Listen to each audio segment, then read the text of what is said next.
Ladies and gentlemen, welcome to a new series. I don't know if it's gonna be a new series, but it's questionable. I did this for the Elimination Chamber pay-per-view when I just talked about my thoughts overall on the pay-per-view, what I thought was good, what I thought was bad, the in the middle, the change. We're gonna talk about it here in this video. It's gonna be honestly an honest review. In this video, I want to be completely honest. I don't want to, bullshit you guys. I want to be honest about the pay-per-view, the goods, the bads, the things that I personally thought was better than the last pay-per-view, and just overall some things that I can work on. So just off rip, if we're gonna do a little short thing, amazing pay-per-view. I gotta say, so far it's my best work. We're gonna see next month when Unforgiven drops, but right now I feel like Extreme Rules was like the pay-per-view to be, and it was like the perfect real pay-per-view coming after WrestleMania. It was the first perfect, I don't know, I felt like it was actually a pay-per-view after Mania, because we had the King of the Ring pay-per-view, but King of the Ring didn't feature any championship matches.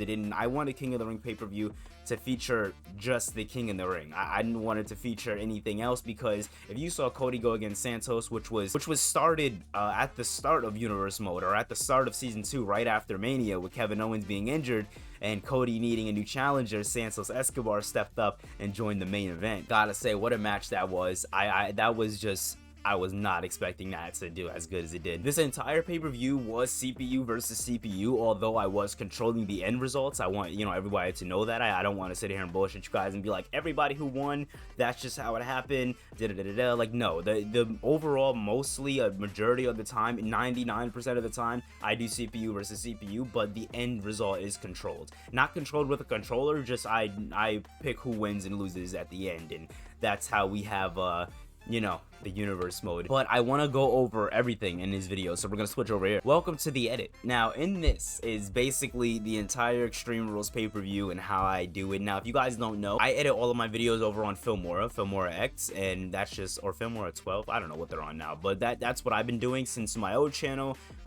It's just easier, it's better. So always when I have my universe modes and stuff, I have this right here, this little text that just #WrestlePlus, just so we can get the representation in. This pay-per-view, I kind of went all over the place with the audio edits, but we'll break it down and we'll go through it. For all of my universe modes, I always have in 1 hour loop of just crowd effects, because I feel like the 2K sound is good, but sometimes it dips in and out, and to avoid that, I use the in-game sound, but I also have an overlay over it just so there's that extra sound in the background, so it actually sounds like you're in a stadium full of people and not like 12 people. The camera cuts to open the show, I wanted to do something different. I noticed that it's always like we just get into the matchup, or it's just something different. I tried doing this with WrestleMania also, when I had William Regal open the show and he was talking about the World Heavyweight Championship situation. I try to do something different when it comes to the pay-per-views as far as the highlight reel, because I'm a very big fan of it. But if I sit here and focus on the highlight reel how I want to,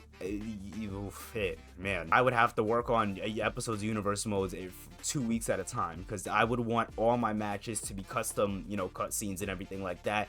And in order to give you guys consistency, I just rather do it on pay-per-views, or I'd rather just have the matches itself just be how they play out, instead of me trying to control every little thing, because then I'm gonna want to do it all the time. And we have a pretty consistent flow going with every Saturday dropping an episode of Universe Mode. So the first matchup, oh man, the goal was always to move Reigns away from the Shield, and at some point, the goal is, I'm not gonna say now, I'm not gonna sit here and say it's gonna happen now or in the next couple of months. I don't know when it's happening, but obviously the goal is for Rollins to, do his gimmick that he does now, where he's dancing and going along with the crowd, and for Roman to eventually be some sort of tribal chief. But I don't know if it's going to be exactly how they do it in real life, if that makes any sense. But I know I wanted the Usos to play a part, because I was sitting here and saying to myself that if the Shield's going to be really running the division, if the Shield's going to be making their face known, there's no possible way the Shield and the Usos are going to be on one brand, because we only do one brand here in Universe Mode. It's only Raw. There's no possible way the Shield and the Usos are going to coexist or not face each other's paths at all. Like, sometimes in wrestling they do really good with keeping this guy busy until it leads up to the inevitable crossover, but that's what it's going to be, an inevitable crossover. And I was saying to myself, Legado, they're going to be kind of busy with Cody Rhodes, so they're going to be getting a lot of screen time. So it's not like Cruz del Toro and Joaquin Wilde, they're just, not around after WrestleMania, because they were our tag team champions for a while. So they were our first champions, and then they lost it at Mania. So, I wanted to do something where we still highlighted Joaquin Wild and Cruz del Toro, even though it wasn't in like the best way, because they, Cruz del Toro did lose a match against Cody, but I still wanted them to be featured nonetheless, because having your champions go from being your tag team champions, being on the brand every day, doing their thing, and then they're just gone, it makes absolutely no sense. That's why I always try to, like, if I do write somebody off, or if there is something missing, I'll just say like they're injured or they're on vacation or something. There's a reason. There always has to be a reason. I'm a big fan of that. I like consistency. But digging more into that matchup, in my head, when I was first booking the matchup, what was supposed to happen, where the Shield was supposed to win and Roman was going to turn on them to join the Usos, and that was gonna kind of be how it went. But with the way the weeks were leading up, and with the way, like, I sat back before the pay-per-view, and I watched all 4 episodes of Raw leading into the pay-per-view. I watched the consistency of the build, the flow, just the overall everything, and I tried to see in a different mindset, not in the mindset of like a booker, or not in the mindset of a writer, or me actually making the videos and producing it, in the mindset of a fan, in the mindset of a subscriber, how you guys are viewing it. And how I was viewing it is, it would have been very predictable for that to happen. It would have been very predictable for Roman to just turn on them and join the Usos. And that just, it didn't really make much sense, And I know a lot of people now thinking that the Shield turned their back on Roman, that Roman just has an automatic in now with the Usos. Again, this is where it comes into play that Roman himself didn't want to join the Usos. Roman himself didn't want to join the Usos in solo and be that tribal chief. He wanted to be in the Brotherhood. Roman can either turn his back on that idea of what he wanted to be as a wrestler and he can still join them, or he can go off and do his own thing. I wanted to leave both of those paths open, because even in this video, I don't know what I want to go with. I don't know what I want to do when it comes to Roman. I have an idea for Roman. I have a big match for Roman for SummerSlam, but when it comes down to Roman being that tribal chief, I don't know if I want to pull the trigger on it. I think we all know it's an inevitability. I think we all know it's going to happen at some point. The question is when. And I don't want it to build up to a point where it becomes too predictable. I know some matches might be predictable, but I don't want everything to be predictable. There's good predictables and there's bad predictables.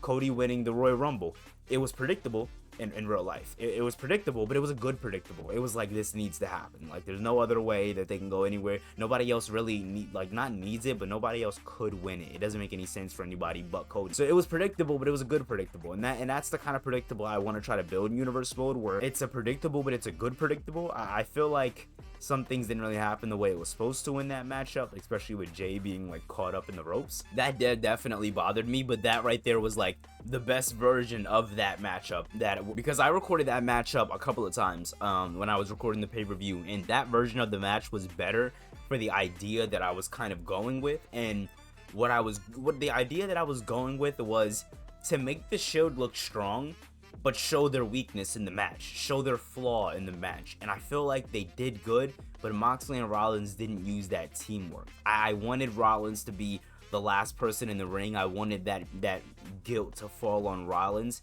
and Moxley, with his deluded mind, with his thinking, his psychotic, lunatic, thinking, the only way they would have won if it would have been a different kind of match stipulation. The only way they could have won if it would have been a regular match in Moxley's head. That's how Moxley's kind of thinking about this. That is the only possible way that they could have won that matchup. And because Roman put them in that steel cage, it kind of fell on Roman.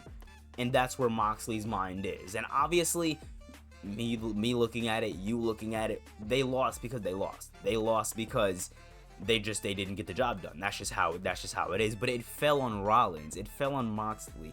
They lost. Roman didn't lose anything. Roman lined them up for an opportunity. Rollins won. They picked the stipulation. Roman wasn't in that matchup. So realistically, it doesn't fall on Roman. But psychologically, the way Moxley's thinking of it, it fell on Roman. It's because of Roman. And I wanted to really drive that. I wanted to really build that in when I was, working on that rivalry, because I wanted them to, I want people to have a different outlook at this rivalry, because if we do build up to this tribal chief thing, if we do build up to a solo, Roman, I'm saying, like, I wanted to make sense from start to finish. Like, I'm not a big fan of, universe modes that start and there's already certain things there that should be explained.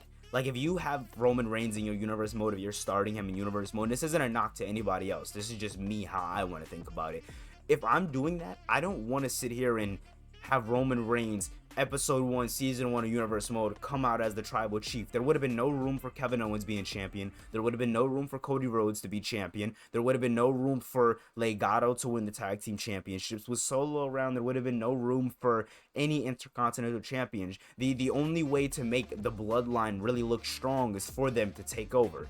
So having that slow build up to it, or having that slow build up to it and then it dissolves, makes a lot more sense to me. Because now, if you guys, let's say August hits, September hits, and let's say the bloodline is fully put together, you can really think back to when Reigns was nothing, when Reigns was losing King of the Ring matches against Nakamura, when, the Usos were losing matches in the beginning of universe mode, got their big match at Mania and won. There's history there.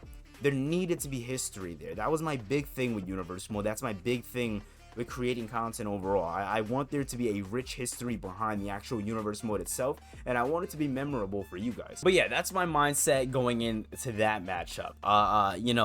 We'll see what happens next. Now, Balor versus Rey, that was a quick match on the fly. I'm gonna be honest. I felt like I could have did more in that rivalry, but my main thing was getting Dominic with Judgment Day, and there was no other way to do it besides Rey. And I didn't want to really dig too into that father-son rivalry quite yet, but it made sense. So I knew I wanted to do it in the start of season 2 for universe mode. That's why it's leading into the weeks of universe mode. You've seen Rey when he was talking to Cody, when Santos and Cody were first feuding. Rey was talking to Cody, and Rey was telling Cody simply like, yo, like, my son's coming into the WWE. I want nothing more than for him to be a wrestler like you, an upstanding wrestler, somebody respectable, somebody that people can really look up to.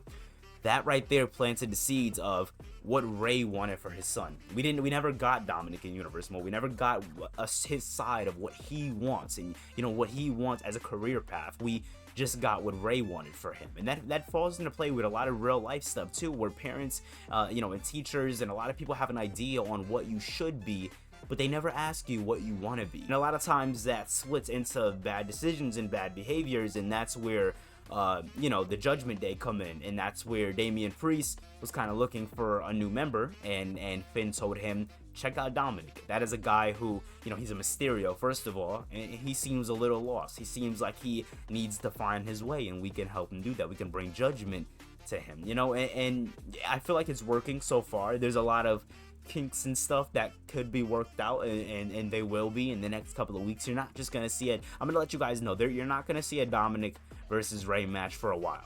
That matchup is gonna be built. When you get that matchup, there will be a lot of built behind it. Rey's not just gonna give Dominic a match because he attacked him backstage. At the end of the day, he's still his son. At least I still want to go with that mantra. So that's kind of how I was looking at that. So when I was putting this matchup together, I was like, okay, Dominic never, until the Go Home show when he attacked his father backstage, they never really had that, connection. That was the first time Dominic put his hands on his father, was that Go Home show. When Balor and Dominic were standing over Rey, that was due to Balor's attack. That was because Balor put Rey down, and then we got the revealing of Dominic Mysterio. So Dominic is kind of feeling himself right now, and he feels like, I joined Judgment Day. I did what you asked me to do. I didn't ask any questions. Now I want you to do me a favor, Finn. I need you. I want to put a hit out on my father. And I said that in the matchup, and I want the build up behind that, because that's what it was. It was a hit. It was a contract. He said, hey, I need you to do this for me. He did it. He beat him. Dominic finished him off after the matchup.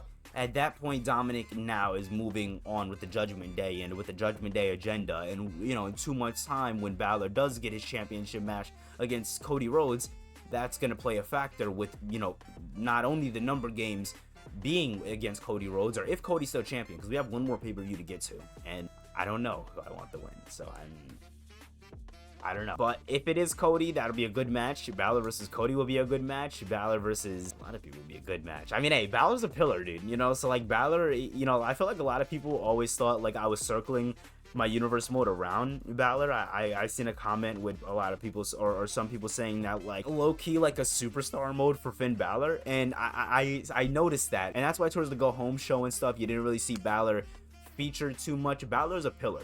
Don't like Balor is definitely a pillar. He is one out of the 4 pillars in universe mode, and the goal is to build up those 3 other pillars, you know, when it's time. My goal is SummerSlam. If not SummerSlam, the next year WrestleMania, all of the pillars are truly established. I don't want to rush anything when it comes to the pillars. I don't want to rush anything when it comes down to like the fundamentals of universe mode. I want to take my time with it, and I appreciate everybody for understanding that and letting me kind of take my time with it and letting me guide with it, because it's a lot better of a feeling when we get to really like, you know, move forward with it. But the goals overall for the pillars so far, it's gonna be Balor, it's Cody, it's Austin Theory, and then as of the 4th one, it's Rhea Ripley. Ripley is, I feel like she's the perfect pillar for universe mode. Yes, she did lose her matchup, which we will get into a little later, but if you know Rhea, she's not gonna let this go unanswered. Ooh, okay, this match was fun. This match was really fun. Triple threat match. Oh my god, dude. To get that finish, I didn't know who he was gonna do it on, but to get that finish, it took me so many attempts, bro. Like, I re-recorded that triple threat match at least 5 times, and each time it was like 20-minute match after 20-minute match after 20-minute match. Like, I was like, bro, like, I'm tired, bro. And when I record, you know, on the thing, I go on the computer and I'll like do some notes, or I'll do some other stuff. I try not to look at the match. Even when I'm editing the match, I try to skim through it, just make sure nothing happened, like nothing crazy happened, or no glitches happen, and edit in the sound effects when certain OMG moments happen. I try not to sit here and, you know, focus on the match, because when I commentate the matchup, whether it's for an episode of Raw or whether it's for a pay-per-view, I want to be surprised. I want to be shocked. I mean, of course, I know who's going to win the matchup, but what goes on in the matchup, I want to be surprised. This triple threat matchup was the first matchup where I was like, I need Theory to win, but he has to win after he hits a low blow on somebody. Like, it has to be a screw victory. That's the only way Theory could get the heat that he needs, you know, as if it's a screw victory. If Theory puts on a classic, you know what I'm saying, with Nakamura and Rude, it's just gonna be like, wow, maybe Theory did deserve to be, you know, here, because he went off, he went out, and he won the matchup. People aren't gonna look at it as Theory snuck the win, you know, and that's what it needed to be. So I was willing to record that for however long I needed to get that. And I feel like it came out perfectly. You know, Theory, new Intercontinental Champion. I know some people are probably like, where's Rude gonna go? I have plans for Rude coming up, like, very soon. So look out for that. It's gonna be good. But I don't know. I needed Theory to win after a low blow. Even if he hit a low blow on Nakamura, then went and hit an 8-count down on Rude and won, I would have been fine with that. But the way it happened was so much better than what I expected. I just knew there needed to be some type of low blow in the finish of the matchup. Somebody needed to get screwed by Theory. And if you guys are wondering how I did that, when you go and you click on the matches and stuff, you can change like the payback thing, and I just changed it to low blow. And usually 9 times out of 10, that's how the superstar will either win the match or lose it via disqualification. It doesn't work all the time, but it works. Sometimes the referee will have his back turned because it's a manager, and then you'll hit him with a low blow. Like, it happens, you know. So I definitely like that feature. Don't please 2K, don't get rid of that. Cena versus Orton. Man, this had like 2012 written all over it, dude. I fucking love this shit. Like, when I was recording this matchup, mind you, this matchup took 2 takes. The first time, both times Orton won in the takes, but the first time, the way he won, it was so stupid.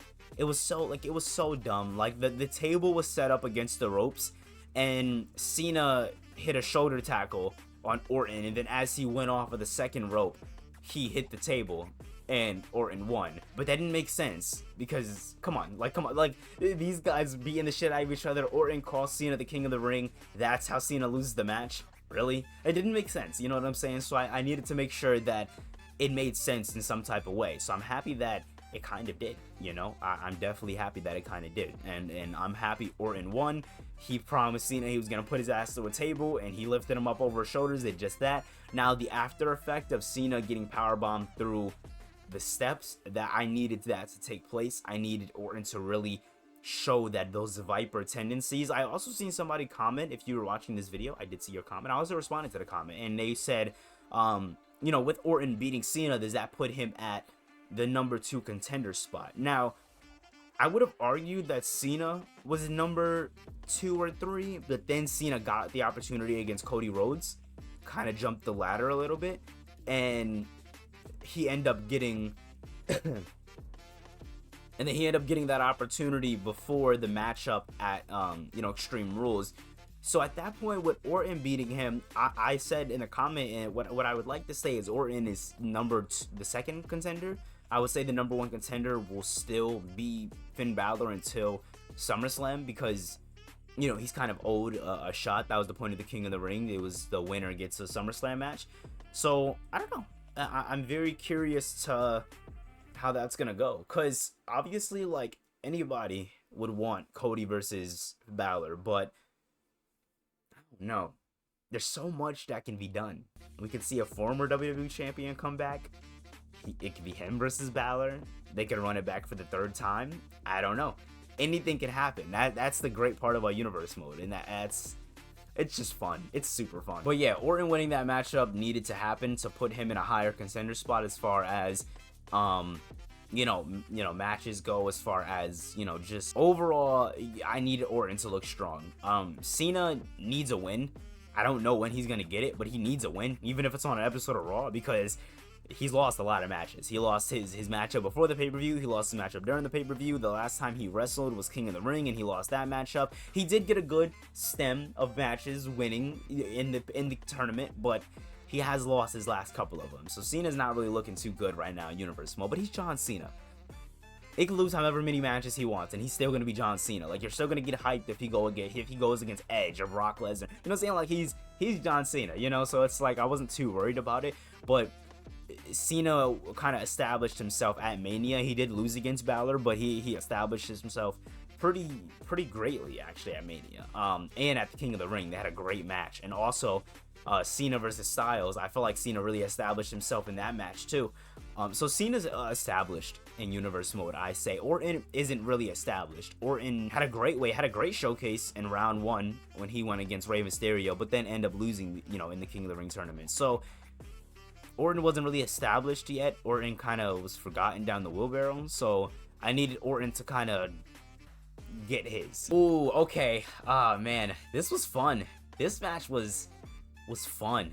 I knew I wanted Baszler to do something during the show leading up to her match, but when I recorded that matchup, when I seen how good that match came out, I was like, you know what? Fuck it, bro. I'm just gonna, because I already had the plan for Escobar to say what he said before the matchup, but I was like, yo, Baszler needs to call her shot, bro. Like, her and Ripley need to put the women on the map right now, you know what I'm saying? Because the women's division is decent in my Universe Mode, but it's not where I want it to be. But it takes a lot longer to build up the women because there's only one championship, and then on the side you can do a female feud. That's what I was doing with Shayna and Shotzi while Rhea was doing her thing as champion. So it's like, there's not really much you can do with the women, so you gotta kind of build them up one or two at a time. But I don't mind doing that because I love storytelling, so I don't mind taking my time with it. But that matchup stole the show.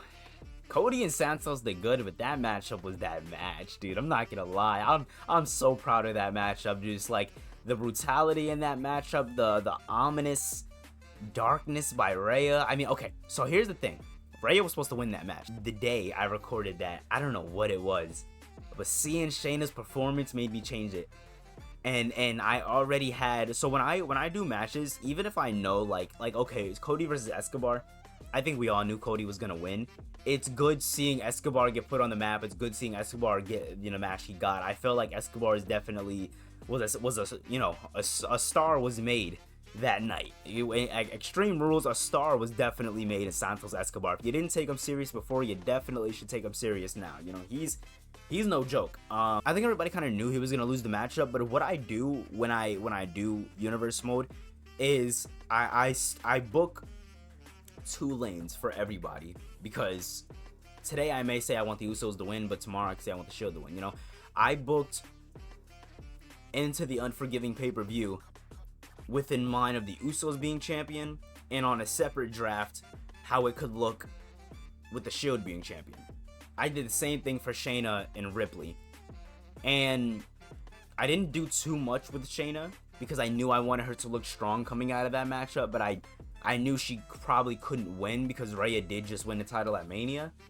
But seeing what Rhea's been doing with Randy Orton over the last couple of weeks, and seeing what she's been doing with the Judgment Day, I feel like Ripley can still be featured at a high card and not be champion. I feel like she doesn't need the title. I feel like it's good that I put the title on her. I definitely want to get more champions out of the women's division, but she doesn't need it. And with that in mind, I was like, okay, what is Shayna gonna do after this? Like, she brought Shotzi back out of injury just to put her back, the first champion.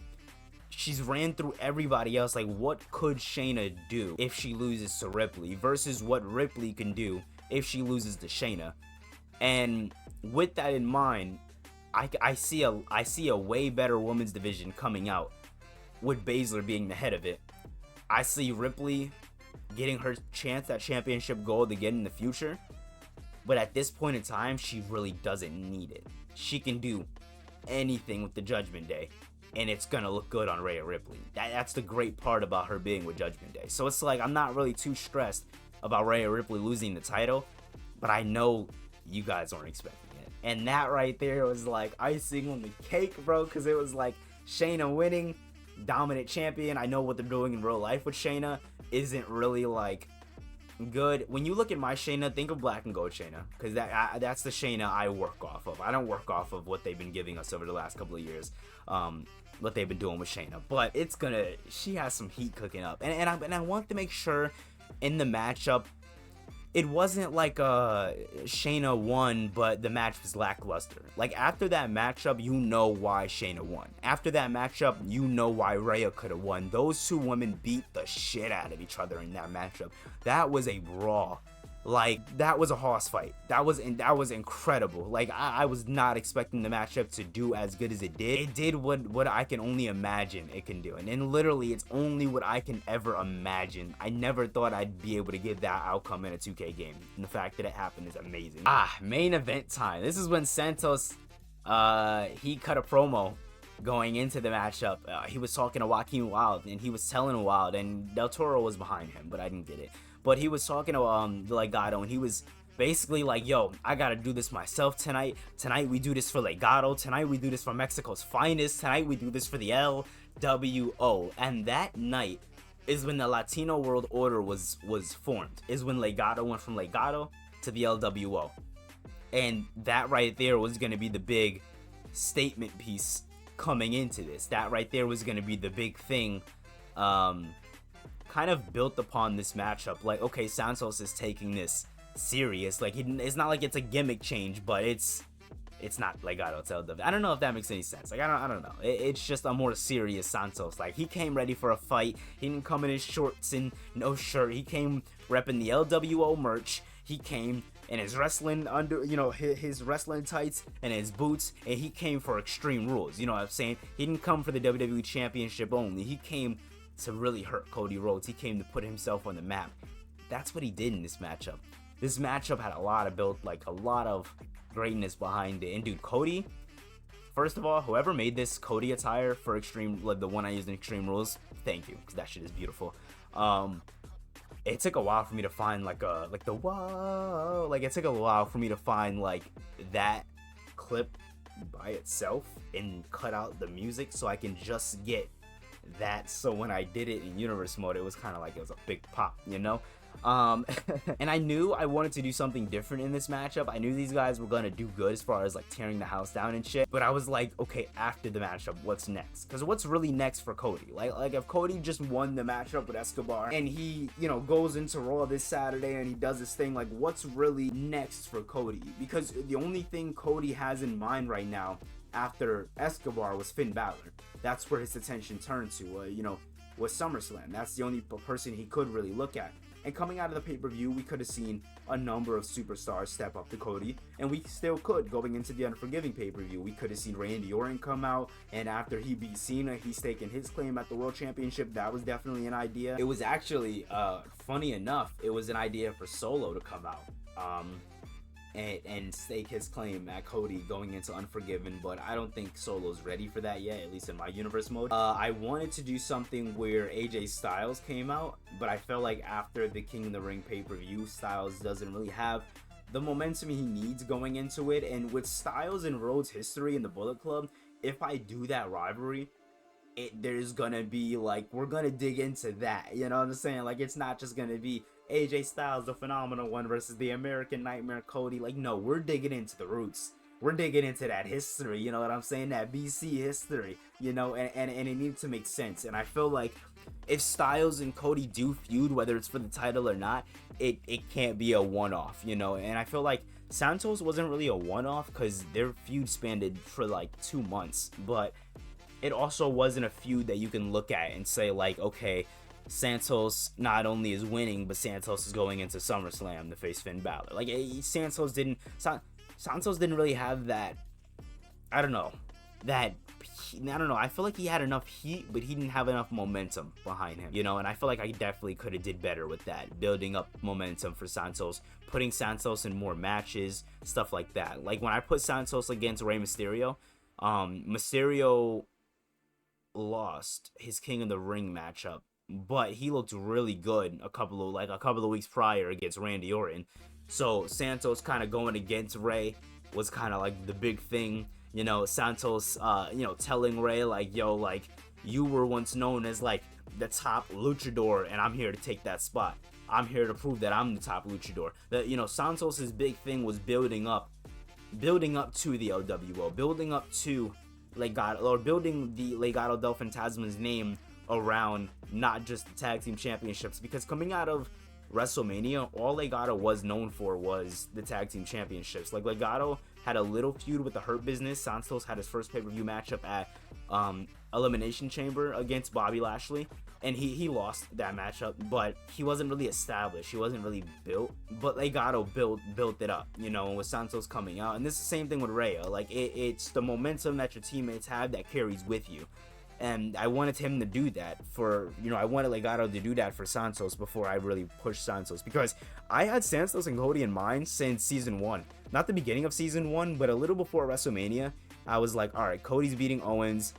Who's next for Cody? I was like, it has to be somebody like in the game. I don't want to sit here and grab, you know, an AEW guy, at least off the start. Like, I definitely want to do that in the future. Like, in this universe mode, we're not bound to just the WWE roster. Anything can happen. I want to build around the WWE roster right now, so if we do bring in other people, like, they can go against already established names. But in this universe mode, anything can happen. Literally. Like, name a wrestler, he can pop up. You know what I'm saying?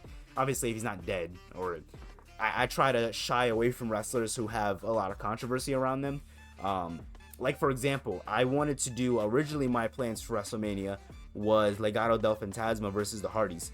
But, you know, not getting too much into it, but I just felt like it wasn't appropriate at the time, you know, because at that time, Jeff wasn't back in AEW. We didn't really know what was going on with his rehab and stuff, and I didn't want to, I don't know, I when I book, I want to respect it, you know. Like, I try to respect it as if I actually was booking the show, if that makes any sense. And I know some people are probably like, yo, if it's in the game, just do it. But it's like, I try to bound myself to what creators have to bound themselves to, except for the whole roster thing. But other than that, I try to be realistic about the choices that I make. I try to bound myself so that way I don't give myself too much creative freedom. Having limitations, having rules is good sometimes, because it gives you structure, and it gives the universe mode great structure, and I love it.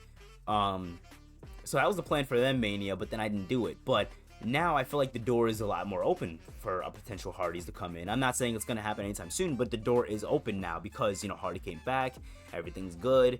Now I feel more comfortable having him in my universe mode. So it's like, it's cool things like that where it's like, I don't know, it's kind of fire. Like, for example, like, you probably will never see a Tessa Blanchard in my universe mode. Like, she's a great wrestler, but no. But yeah, Cody winning that matchup was definitely important. Malachi Black, bro, I knew I wanted to do Black versus Rhodes for a long time. I just didn't know how to do it because Malachi Black wasn't in WWE. So it was like, fuck, how do I do this? And I was like, Cody's slate is literally clean right now coming out of Extreme Rules. After he beat Escobar, nobody really expected a second matchup, at least right away. So Cody's palette is wide open. Like, it's one thing if Cody's feuding with, I don't know, Finn Balor, for example, and you know the feud's not going anywhere, and you see Malachi Black, and it's like, oh, he kind of inserted himself in this rivalry. Like, I felt like Cody winning showed the perfect time of Cody's plate being clean. There's nothing for Cody to do right now.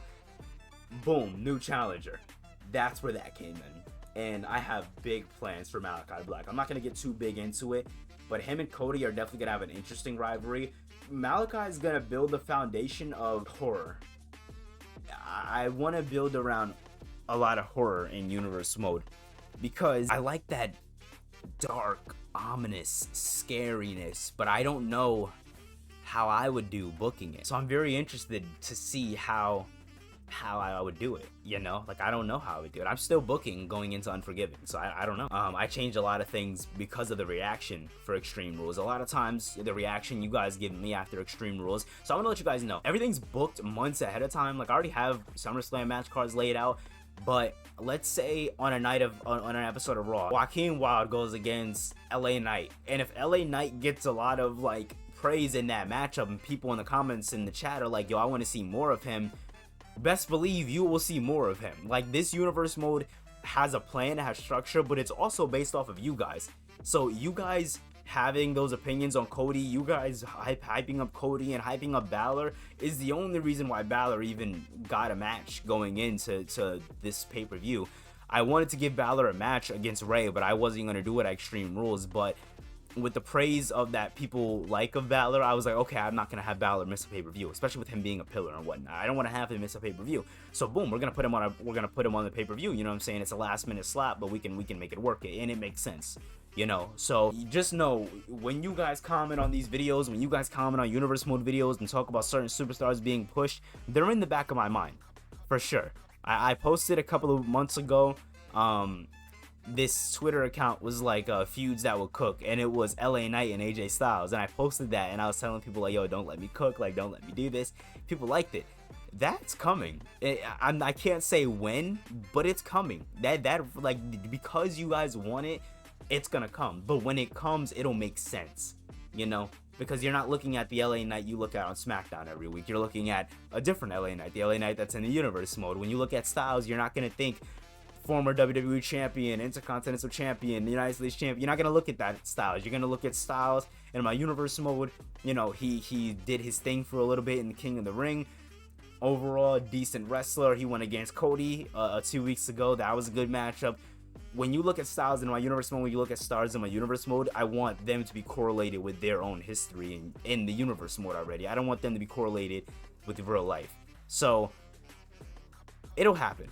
It's gonna happen, but it's gonna make sense when it happens. So I don't know. I just want people to know that I'm looking forward to this. This video was long, shit. I hope you guys enjoyed this video. If you guys did, let me know down in the comment section below. If you guys want more of this kind of content and more of these kind of reviews, let me know. I'm thinking about you know, calling the series Inside Universe Mode, and we kind of just do this after every pay-per-view, and we kind of get a glimpse of like my mindset and just overall what's next and whatnot. Saturday Night Raw is coming on time. I finished the edit like an hour ago, so I'm just waiting to voice it over, and we're all good. So I hope you guys enjoyed this video. If you guys did, let me know down in the comment section below by hitting that thumbs up button and subscribing for more, and I'll see you guys in the next video. Peace.